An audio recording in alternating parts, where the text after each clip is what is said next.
Hey guys, welcome back to our channel. இன்றைக்கி நம்ம வீடியோவில் இங்கிலீஷ் இடியம்ஸ் அப்படின்னா என்னென்னு பார்க்க போகிறோம்.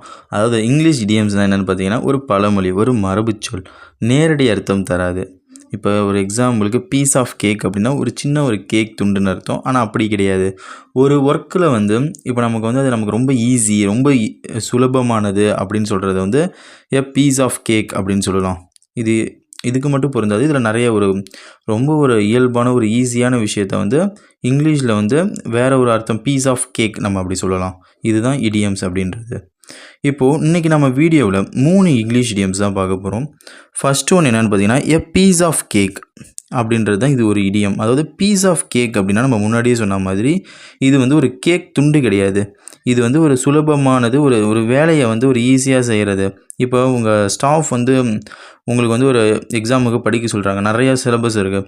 பட் ஒருத்தவங்க வந்து டாப்பர் என்ன சொல்கிறாங்க, இதெல்லாம் எனக்கு ரொம்ப சின்ன விஷயம் அப்படிங்கிறது இங்கிலீஷில் எப்படி சொல்கிறாங்க, எ பீஸ் ஆஃப் கேக் அப்படின்றது தான் இப்போ உங்களுக்கு புரிஞ்சிருக்கும்னு நினைக்கிறேன். இதுதான் ஒரு இங்கிலீஷ் இடியம். இப்போது பீஸ் ஆஃப் கேக் அப்படின்றதுக்கு ஒரு இங்கிலீஷ் ஒரு எக்ஸாம்பிள் பார்த்துடலாம். The maths test was a piece of cake for him.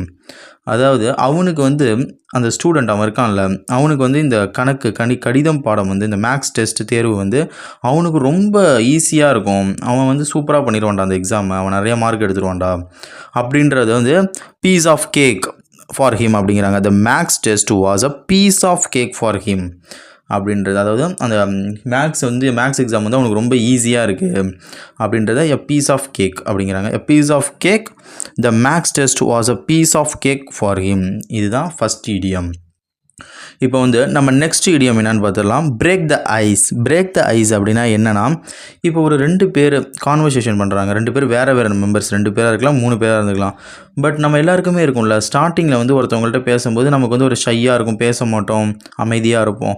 அதை உடச்சி ஒருத்தவங்க அந்த இதை ஸ்டார்ட் பண்ணுறாங்க, கான்வர்சேஷனை. எப்படி இருக்கீங்க, ஹலோ ஹாய் அப்படின்னு சொல்லி யார் அந்த ஷைனஸ் இல்லாமல் பேசுகிறாங்களோ அதை தான் பிரேக் த ஐஸும்பாங்க. இப்போ 2 பேரும் அமைதியாக இருக்கும்போது அந்த அமைதியை உடச்சி ஒருத்தவங்க கான்வர்சேஷனை ஸ்டார்ட் பண்ணுவாங்க.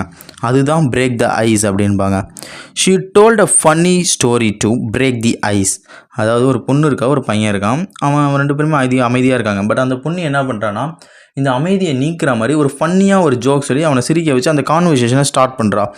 அதுக்கு எக்ஸாம்பிள் என்ன சொல்கிறாங்கன்னா, she told a funny story to break the ice அப்படிங்கிறாங்க. இப்போ பிரேக் த ஐஸ் அப்படின்ற இடியம்ஸ் மரபுச்சோடர் பழமொழி என்ன அர்த்தம்னா, ஒரு கான்வர்சேஷன் இருக்குது, 2 பேரும் பேசுகிறதுக்கு தடுமாட்டுறாங்க. ஸோ ஒருத்தவங்க வந்து ஒரு ஜோக் சொல்லி ஏதாச்சும் அந்த அமைதியை உடைக்கிற மாதிரி ஒருத்தவங்க பேசுகிறதுக்கு பேர் தான் பிரேக் த ஐஸ் அப்படின்றாங்க. இதுதான் செகண்ட் இடியம். இப்போ 3வது இடியம் என்னன்னு பார்த்துடலாம். Hit the nail on the head. அதாவது hit the nail on the ஹெட்னா கிளியர், கரெக்ட், எக்ஸாக்டாக. இதுக்கு ஒரு எக்ஸாம்பிள் பாருங்கள். Her suggestion really hit the nail on the head. உங்களுக்கு புரியுதுன்னு நினைக்கிறேன். இப்போ வந்து எக்ஸாமுக்கு ரெடி ஆகிட்டு இருக்கான். அவன் ரொம்ப சூப்பராக படிக்கிறான், ஃபிங்கர் டிப்பில் எல்லாமே இருக்கான். அதை சூப்பராக அந்த எக்ஸாமை பண்ணி முடிச்சுட்டு வந்துடுறான். ஒரு விஷயத்தை கரெக்டாக சரியாக பண்ணுறது தான் இந்த idiom, hit the nail on the head.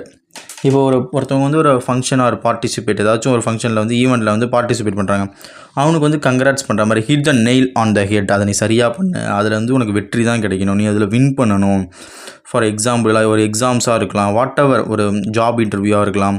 அதுக்கு வந்து hit the nail on the head அப்படிங்கிறது வந்து ஒரு விஷயத்தை நீ சரியாக பண்ணணும், துல்லியமாக பண்ணணும், எக்ஸாக்டாக பண்ணணும் அப்படின்னு சொல்கிறது தான் hit the nail on the head.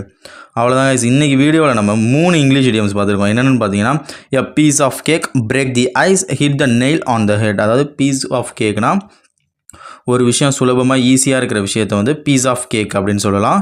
Break the ஐஸ்னால் 2 பேர் அமைதியாக இருக்கும்போது அந்த அமைதியை உடச்சி கான்வர்சேஷனை யார் ஸ்டார்ட் பண்ணுறாங்களோ அதை வந்து இங்கிலீஷில் பிரேக் த ஐஸும்பாங்க. Hit the nail on the head அப்படின்றத வந்து ஒரு துல்லியமாக சரியாக எக்ஸாக்டாக ஒரு விஷயத்தை வந்து சொல்கிறது இதை hit the nail on the head அப்படின்னு சொல்லலாம்.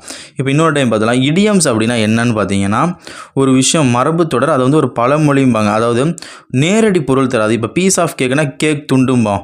பிரேக் த ஐஸ்னால் அந்த ஐஸ் கட்டியை வந்து உடைக்கிறதுங்களாம். ஹிட் த நெயில்னால் நகத்தை உடச்சி அந்த ஏதோ ஒரு ஆன் த ஹெட், தலைக்கு மேலே நகத்தை உடைக்கிறது. 3 எல்லாத்துக்கும் இந்த அர்த்தத்தை தராமல் ஒவ்வொருத்துக்கும் வேறு அர்த்தம் கொடுக்கறது தான் இங்கிலீஷ் இடியம்ஸ். அவ்வளோதாங்க. இந்த வீடியோ வந்து உங்களுக்கு புரிஞ்சிருக்குன்னு நினைக்கிறேன்.